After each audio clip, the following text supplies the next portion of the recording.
विभिन्न प्रकार से भोग लगाना। राजा पृथु ने कहा, हे भगवान, आप मुझे अन्नकूट और गोवर्धन का महत्व सुनाने की कृपा करें। तब नारद जी बोले कि कार्तिक शुक्ल प्रतिपदा एकम को गोवर्धन पूजा, अन्नकूट, 70 प्रकार के भगवान को भोग अर्पित करने का सिद्धांत है। इस दिन पृथ्वी पर माता बहनों गोबर को लीप कर गोबर के भगवान श्री कृष्ण जी बनाएंगे और उनकी कन्या उंगली पर, बाएं हाथ कन्या उंगली पर पहाड़ बनाए, गोवर्धन, ग्वाल वाल बनाए छोटे छोटे, पहाड़ पर पेड़ पौधे बनाए। तो फिर उसके बाद भगवान को भोग लगाने के बाद स्वयं भोजन करें। मंदिरों में ये दोपहर में होता है, घरों में लोग सायकाल करते हैं। दोनों पद्धति चली आ रही है। राजा पृथु करने लगे कि सबसे पहले किसका पूजन होता है। नारद जी बोले, समुद्र मंथन के समय लक्ष्मी जी समुद्र से उत्पन्न हुई, विष्णु भगवान से ब्याही गई। इसके आनंदित होकर समुद्र ने भगवान विष्णु जी की, तब से इस गोवर्धन के दिन वरदान मांगने पर समुद्र ने कहा, हे भगवान, आप लक्ष्मी जी सहित मेरे घर में निवास करें। विष्णु ने कहा, ऐसा होगा। उसी दिन से गोवर्धन पूजा का प्रारंभ हुआ और दामाद की पूजा होने लगी, जमाई की, लड़की का जमाई, बेटी का जमाई, इनका दामाद की पूजा होने का भी विधान है। कार्तिक शुद्धि को दामाद का पूजन किया जाता है। हे माता बहनों, एक बार मथुरा में भगवान कृष्ण छोटे से 5 साल के, भगवान ने देखा कि सभी लोग जो हैं इंद्र की पूजा कर रहे हैं। भगवान कृष्ण जी ने कहा, तुम्हें इस समय इंद्र की पूजा की जरूरत क्या है? हमें तो इस समय बरसात की जरूरत है ही, इनकी पूजा क्यों कर रहे हो तुम इंद्र की?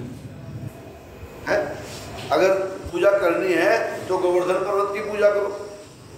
भगवान कृष्ण के कहने से सभी ग्वालवाल, सभी वृंदावनवासी, गोकुलवासी वो सब इकट्ठे हुए और जाके जो है गोवर्धन की पूजा करने लगे।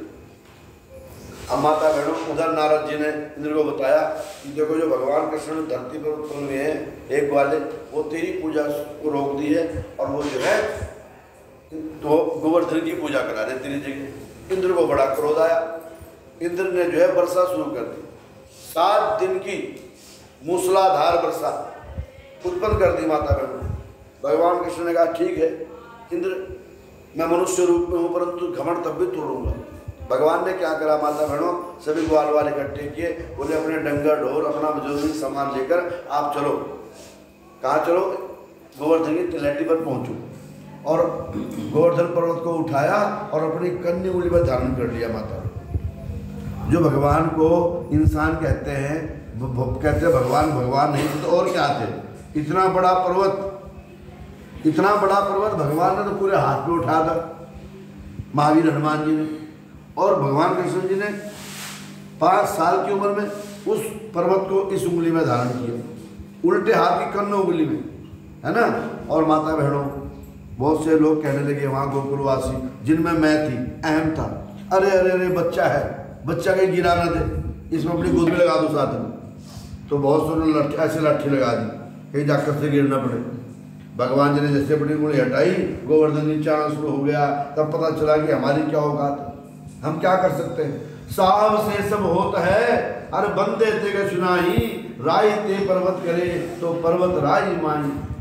और इंद्र ने लगातार 7 दिन तक मूसलाधार वर्षा करी। हे माता बहनों, सारे फर्क नहीं पड़ा, है ना। और उसके बाद जो है इंद्र महाराज जी खुद चल कर आए, भगवान कृष्ण वासुदेव से चरणों में गिर गए, क्षमा मांगी और कहा, हे प्रभु, अब मेरी पूजा नहीं होगी इस महीने, कार्तिक के महीने, अब तो गोवर्धन की पूजा हुआ करेगी। गोवर्धन की पूजा और गोवर्धन धारी की पूजा। गोवर्धन धारी कौन है? भगवान कृष्ण जी। अपनी कन्या उंगली पर धर दिया है।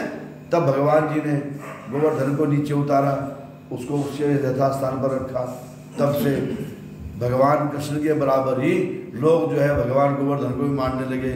उनकी 7 कोस की परिक्रमा। ये कहा गया है कि एक कोस पे 2.5 मील होता है, और मील जो है किलोमीटर से 1.5 किलोमीटर के आसपास होता है। तो उसके 7 कोस की परिक्रमा है उस पर्वत की। पर्वत तो अब नहीं रहा, छोटा छोटा सा हो गया वो, जगह जगह, परंतु गोवर्धन पर्वत तो धरती पर उथल पुथल होती रहती है, इसलिए जल का थल का जल बनता रहता है। तो प्रकार से माता बहनों 56 प्रकार के भोग लगते हैं। विशेष जो गृहस्थी लोग हैं वो 56 प्रकार के भोग लगा के कढ़ी चावल लगा देते हैं, क्योंकि नए अन्न का भगवान को भोग लगता है। अन्न को कूट कर, जैसे कल को आज भोग लगना है तो कल के दिन अन्न कूटा जाता था जल्दी, वह कल को भोग लगाना है ओखलियों में, उसका भोग लगाते थे, तो इसलिए अन्नकूट में कहते हैं। तो इस प्रकार से भगवान ने महाराज इंद्रदेव का मान मर्दन किया। भगवान कृष्ण जी ने बचपन में 5 साल के बच्चे ने, और गोवर्धन को पुजवाया, भक्तों ने उनकी पूजा की। माता बहनों, ये कथा यहीं पर संपूर्ण होती है। अब दूसरी कथा